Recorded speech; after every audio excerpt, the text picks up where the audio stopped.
Nathalie Saint-Cric prise la main dans le sac, c'est incroyable.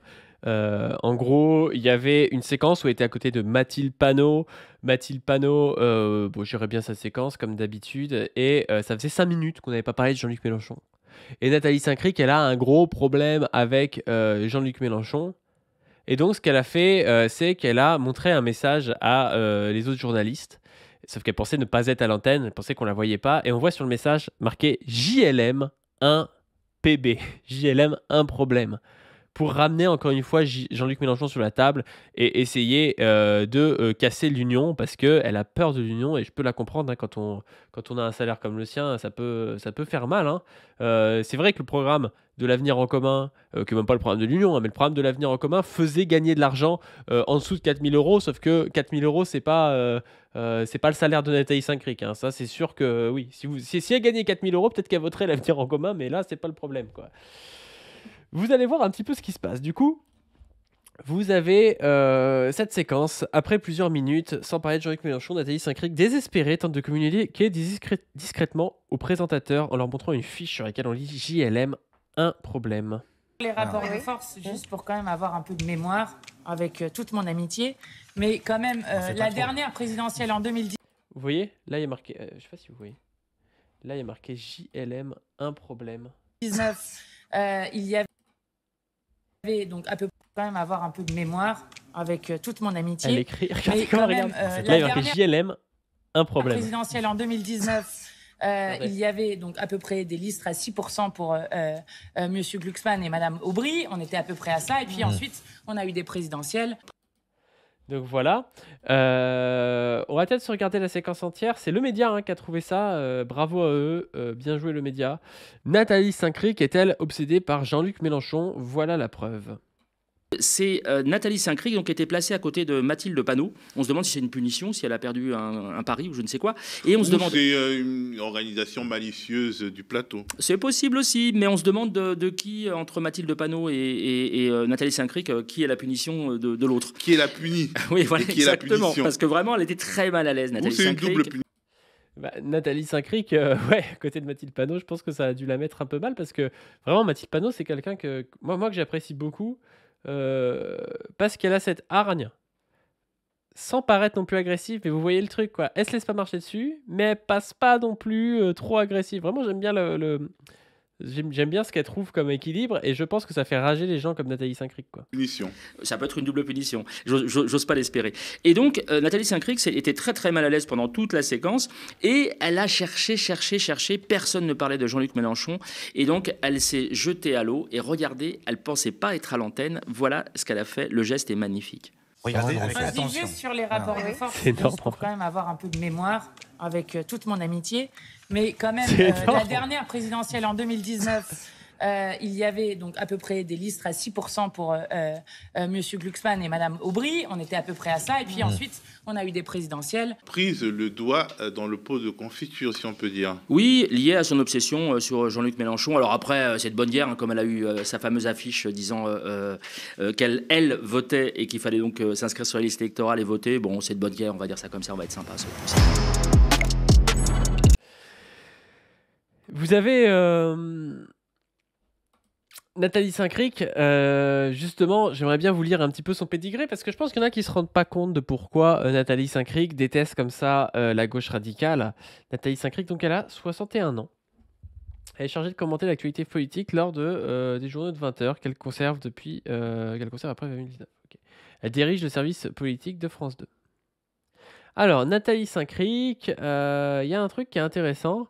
Elle est pendant près de 25 ans la campagne du journaliste du Figaro, ancien directeur général de France Télévisions, Patrice Duhamel, qu'elle a finalement épousé en 2017. De cette union est né Benjamin Duhamel. Alors, vous savez, Benjamin Duhamel, c'est lui, là. Ah, il n'y a pas de photo. Benjamin Duhamel. C'est lui, là, vous voyez bien. Vous le connaissez, Benjamin. Du coup, Nathalie Saint-Cric, c'est la mère de ce gars-là. Le monde est petit, hein. Journaliste à BFM TV, où il travaille aux côtés de son oncle, l'éditorialiste Alain Duhamel, frère de Patrice Duhamel. Donc vous voyez, c'est quand même le monde est petit, hein. Elle est par ailleurs la tante par alliance d'Amélie Oudéa Castéra.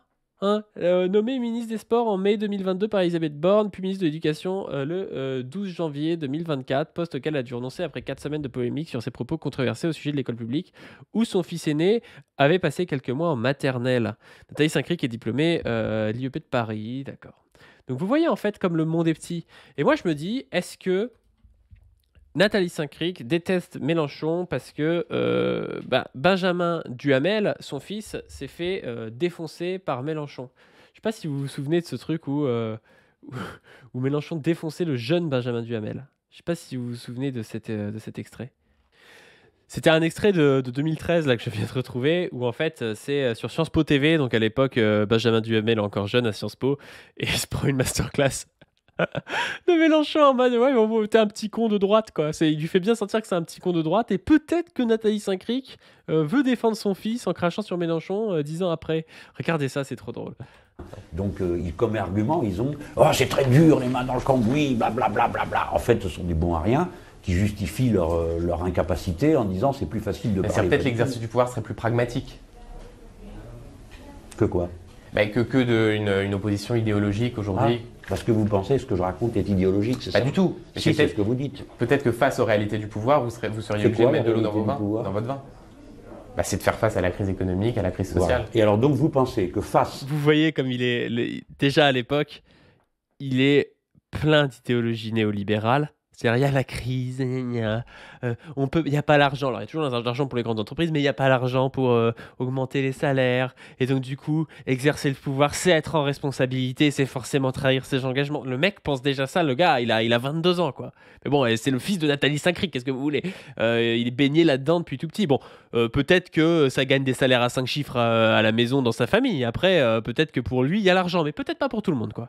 Et il y a Mélenchon qui dit, parce que vous trouvez que je suis idéologique?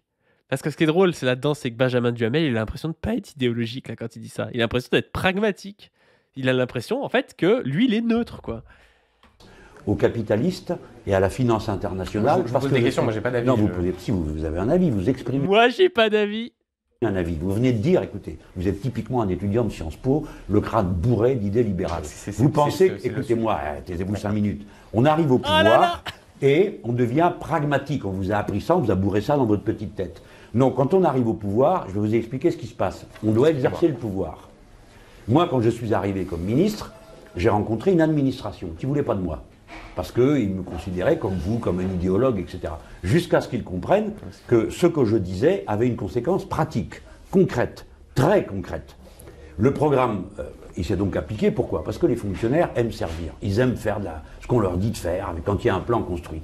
Donc, le jour où moi je serai au pouvoir, j'affronterai concrètement la finance. Et vous serez stupéfait. Donc mon pragmatisme consistera à mettre de manière concrète ce qui est déjà dans... Ah putain, mais Mélenchon, 2012-2013, passage des jeunes cons de droite. Qu'est-ce que c'est bon. Ah, ça fait plaisir, ça. C'était le moment où il y avait un peu moins de fascisation, il y avait un petit peu moins de gna le Hamas et tout, et on pouvait arriver comme ça, là, et mettre des petites claques derrière des jeunes cons de droite, quoi. Dans mes plans, qui n'ont rien d'idéologique. Vous comprenez?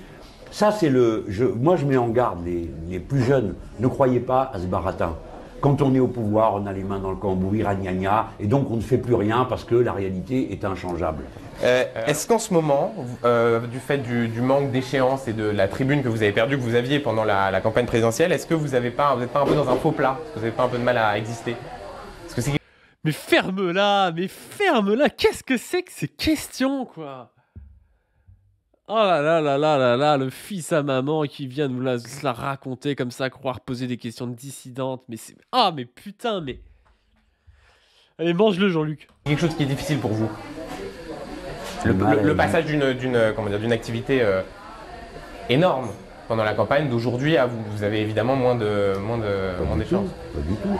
J'ai une activité qui est extrêmement intense. Elle n'a pas dans les médias le même impact, mais moi je ne vis pas des médias, je m'en fous des médias. Non, mais quand vous réunissiez des dizaines de milliers de personnes place Stalingrad, c'est vrai qu'aujourd'hui vous pourriez avoir une petite... vous avez remarqué maintenant qu'il y avait des dizaines de milliers de personnes, parce qu'à l'époque c'est pas ça qu'on disait. Mais moi je suis pas journaliste, donc bon, moi je leur dis rien. Il est neutre, il est pas journaliste. Le gars, il est neutre. Oh putain, qu'est-ce que c'est beau comme extrait. Réponds. Vous m'avez posé une question, je croyais que c'était des questions. Oui. Je vous réponds à votre question. Bon, Quelle est votre question, juste? Vous voulez me demander si je ne m'ennuie pas mortellement? C'est parce que vous ne comprenez rien à l'action politique de gauche. Je vais vous expliquer. La vie, c'est pas la notoriété et les médias. On s'en fout. Non, mais c'est écoutez-moi. Mais... Je vous écoute. Bon, allez-y, posez vos questions, ce sont des affirmations, et puis je dois dire oui à tout ce que vous dites. Je vous écoute. Alors, bon, alors écoutez un peu, réfléchissez, faites marcher là-dedans. Sous le truc lavable, vous avez un truc qui n'est pas lavable, ça s'appelle le cerveau. Et vous devez comprendre ce qu'est un homme ou une femme de gauche.